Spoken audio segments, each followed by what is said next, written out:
Hi there, welcome to my views on news. Two news stories. Firstly, a deadly massacre in Ethiopia committed this week. It was committed on Oromia and central Ethiopia zone border. Central Ethiopian region is the newly created region. What happened? How many people died? Reportedly, children were killed, two elderly were killed, two people were set on fire. Secondly, Oromia was, but seems that suddenly fighting has intensified. Mobile network disruptions being reported, roads closed, attacks on police, militias being confirmed, and a parallel disarmament campaign is also going in the Oromia region. Amharas are being told to lay down arms, to surrender arms. Let's start from Dugda Bora, border of Oromia region, East Shoa zone of Oromia, and Sodo district of East Gurage. In these areas, massacre has been committed, which seems to be a tribal and ethnic uh, dispute. No official statement has been released by the government so far, but reportedly in this area, around 30 people were killed in a brutal attack around 48 hours ago. 48 hours ago, this news came out, and now pictures are coming in from the area where destroyed houses can be seen. Some houses were set on fire. Even some people were set on fire. Their elderly children were killed in this brutal attack where some tribes were targeted. It seems to be a tribal conflict.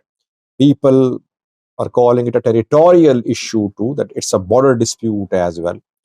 Fingers are being pointed towards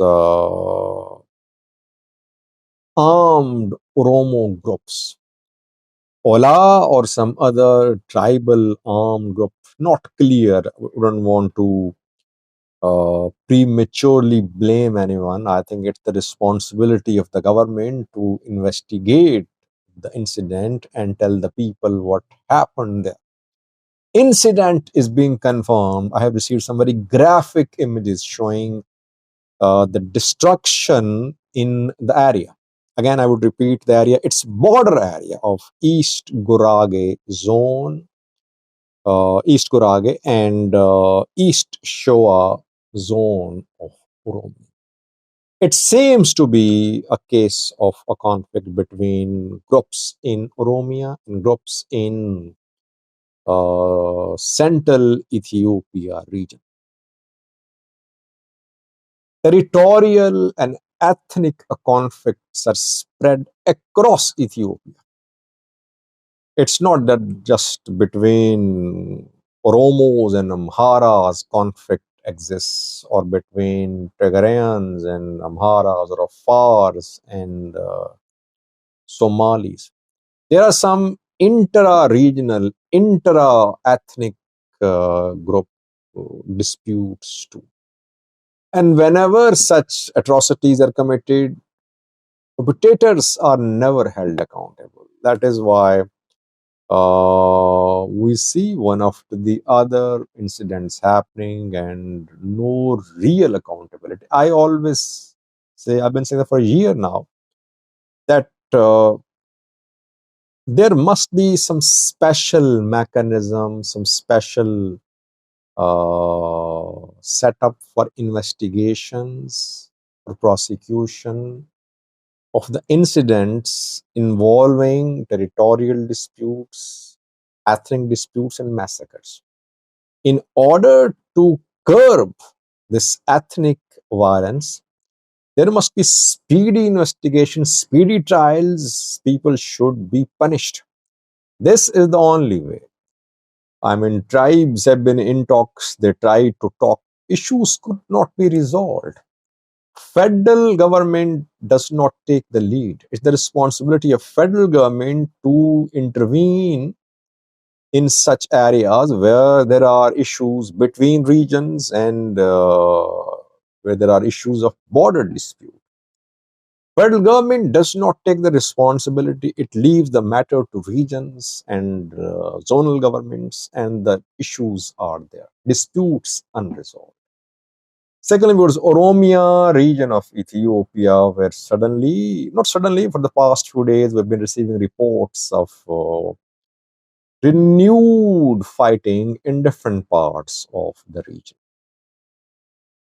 I did a video, I told you about Valega, Horogodoro, Valega, few hours ago. More reports are coming in. Guji, Wadira, Wareda, southern Ethiopia, mobile networks down, mobile service suspended, heavy fighting between Ola and government forces confirmed. Dera North Shore, I have done scores of videos on Dera in the last 4 to 5 years. Border area, Oromia, Amhara border area, it's part of Oromia. It's in North Shore zone, I think, and where Amhara Oromo violence has been ongoing for years. And their life is to stand still, reportedly. Schools are closed, communities living in fear. Again, here too, networks are down, mobile network mobile service has been suspended. Then Valaga, Kalam Valaga, Horo Gadoro Valaga, East Valaga, in all these areas, mobile service remains suspended, especially in countryside. Only in major cities, mobile networks are working. In other parts, so which are in the outskirts of cities, which are the countryside, networks are down because of fighting between Ola and government forces. Meanwhile, the Oromia regional government has launched a disarmament campaign in East Wailaga zone, reported. 6 Waredas have been targeted, where the people living have been told to lay down arms. Mainly Amharas are armed. There are Oromos too, but Amharas. Amharas have been arming themselves, they say, in self-defense. They say they want to protect themselves against attacks by the Oromo Liberation Army. That is why they have been purchasing private weapons. Some say that Fano from the Amhara region transported weapons into East Wailaga, Horogodoro Wailaga. However, they were armed, but they were armed. They armed themselves. And on local level, they formed armed units. We can call them local Fanos too. They established defense structures on local level, Wareda level, on locality level. But Oromia regional government has launched a campaign of disarmament. Amhara locals of East Wailaga are being told to lay down arms, to surrender arms. Deadline was given. I think deadline has expired. Oromia government announced that if anyone was found in possession of arms after the expiry of the deadline, action will be taken. Deadline, has it been extended or not? It's not clear, but now it seems that Oromia government forces will start house to house searches. They'll ensure that all weapons are recovered. Amhara people say that who will protect them? Oromia forces don't protect them when they come under attacks. Oromia local forces, they just flee and then they are left at the mercy of armed groups. That's why they've been arming themselves. Let's see, will this disarmament campaign succeed or not? And people in Valaga, Amhara people in Valaga, they link their disarmament to Ola. They say if Ola Shane, they call them Shane. If all our fighters are disarmed, if the area is safe, they won't arm themselves. But if armed groups continue operating, how can they lay down arms? Let's see how this disarmament campaign ends. Thank you.